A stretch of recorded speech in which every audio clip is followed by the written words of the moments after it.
This recipe for honey glazed chops includes the best tips and techniques for cooking delicious and juicy bone-in pork chops in a stainless steel pan. Okay, we have 2 bone-in pork chops here. These are about 1.5 inches thick.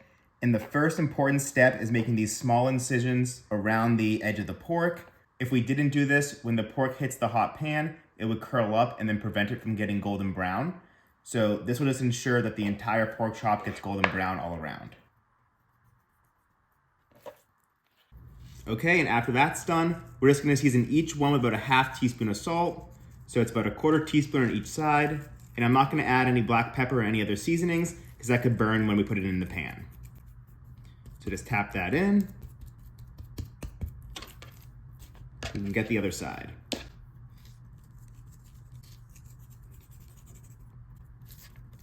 Okay, and then these are just gonna rest like this for 20 minutes so the pork can absorb the salt and become flavorful.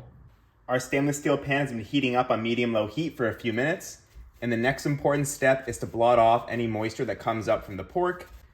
Since we pre-salted it, that's gonna take out some of the moisture. And if we left it on, that would also prevent it from getting golden brown. And we want as much golden brown as possible because that means flavor. And you just have to worry about the top side because this will be going face down in the pan. Pan's preheated, going in with about 1 tablespoon of olive oil. You can use neutral oil if you're worried about it burning, but I'm not gonna go any higher than medium-low. And the heat distributes so evenly that really medium-low is all you need. Especially because we're gonna be cooking these for about 10 minutes. So I'm gonna go right in with the pork. Give it a push down right away so you get maximum contact with the pan. And you can also weigh it down with a plate to help get an even sear. And I'm gonna put a potato on it so it's extra heavy. Okay, that's 5 minutes. So the plate has done its job. And the pork should unstick itself from the pan now. As you can see, pretty even golden brown crust. Check the other side.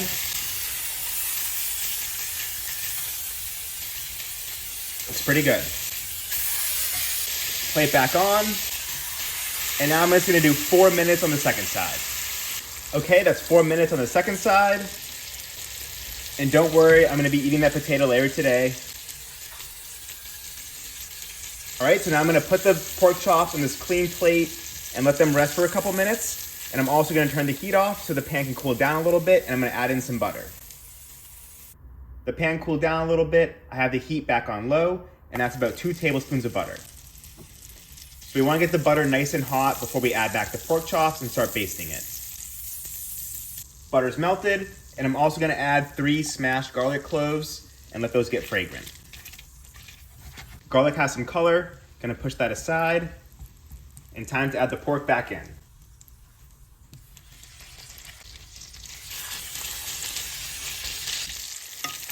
All right, we're gonna start the basting process, and we're probably gonna cook it for about 1.5 minutes on each side again, while basting it with the butter.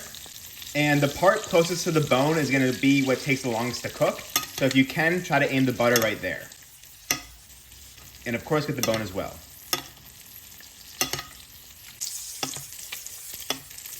All right, this side's gone for about 1.5 minutes, so just flipping them over.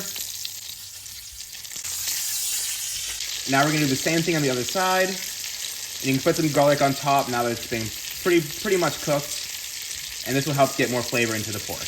So just continue basting for about another 1.5 minutes.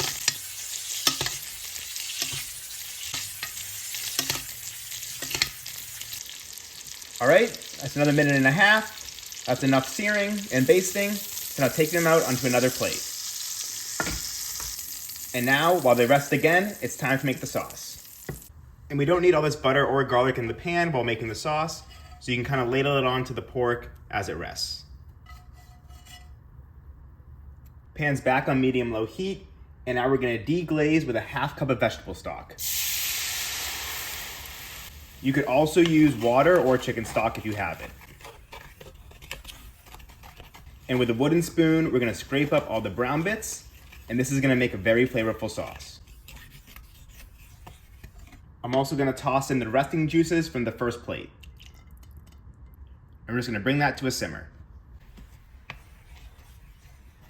Brought it up to a simmer. And now I'm gonna add 3 tablespoons of red wine vinegar. You can also toss in a pinch of salt.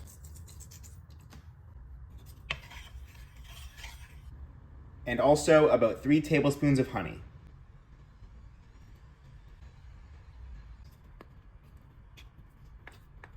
And now we're just gonna cook it until it thickens up. Okay, I turned the heat up to medium so it can thicken faster. And as you can see, it's reduced by more than half. And I think we're just about there. So now we can add back the pork to sauce it up. All right, heat's been turned off. And now I'm just gonna add back the pork for a few seconds so we can toss it in the sauce. All right, so just give it a quick flip around.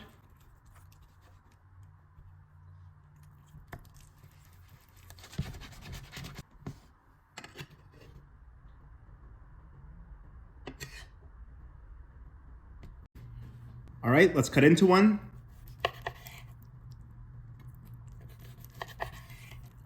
As you can see, nice and tender.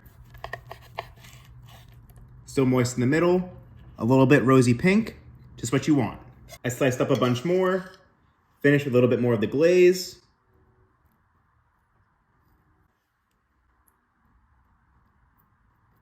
All right, guys, thank you for watching. I hope you try cooking your pork chops this way. See you next time.